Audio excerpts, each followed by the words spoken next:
গত মাসের 17 তারিখে একটা মামলা হয় শেরপুর সদর থানায়, প্রতারণার মামলা। সেই মামলার ঘটনাটা প্রতারণার হলেও সেখানে যে বিষয়বস্তু ছিল সেটা খুবই চাঞ্চল্যকর এবং বেশ বড় ধরনের প্রতারণার সম্মুখীন হয় মামলার বাদী।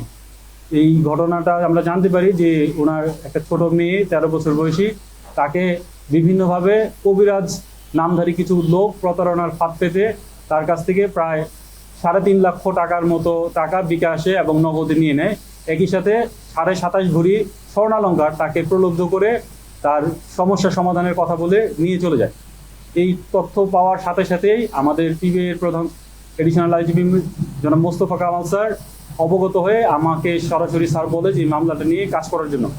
আমরা স্যারের নির্দেশ অনুযায়ী সাথে সাথেই মামলার রহস্য উদ্ঘাটনের জন্য কাজ শুরু করি এবং দ্রুততম সময়ের মধ্যেই আমরা মামলার ক্লু পাই এবং তৎক্ষণাৎ আমরা পিবিআই হেডকোয়ার্টার্সের মাধ্যমে আমরা মামলাটা সহযোগে গ্রহণ করি।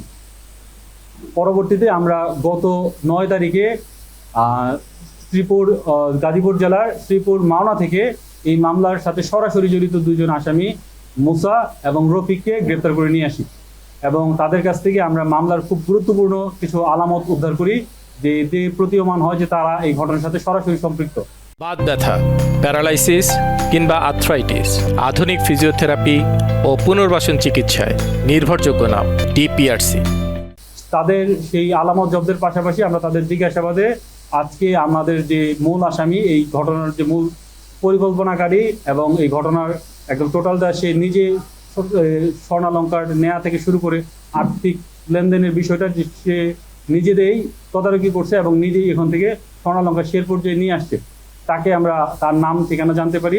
পরবর্তীতে আমরা তথ্য প্রযুক্তির সহায়তায় গতকাল তাকে ময়মনসিংহ জেলার মাসকান্দা নতুন বাজার এলাকা থেকে তাকে গ্রেপ্তার করি এবং তাকে নিয়ে এসে জিজ্ঞাসাবাদ করি। তার সাথে যে ব্যবহৃত ডিভাইস ছিল সেই ডিভাইসগুলো জব্দ করি এবং সে স্বীকার করে যে সে এই ঘটনাটা ঘটিয়েছে।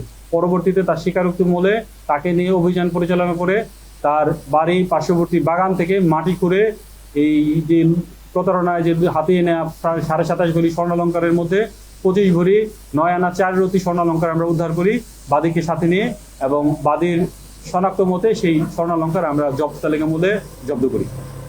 এই ঘটনায় আমরা 3 জন আসামি টোটাল গ্রেপ্তার করেছি এখন পর্যন্ত, মুসা, রফিক এবং মনির। তো এদের আমরা আদালতে প্রেরণ করতেছি এবং পরবর্তীতে এই মামলা সংক্রান্তে আরও যারা জড়িত আছে তাদের বিষয়ে তদন্ত অব্যাহত রেখে তাদেরকেও আমরা আইনের আওতায় দ্রুততম সময়ের মধ্যে নিয়ে আসবো।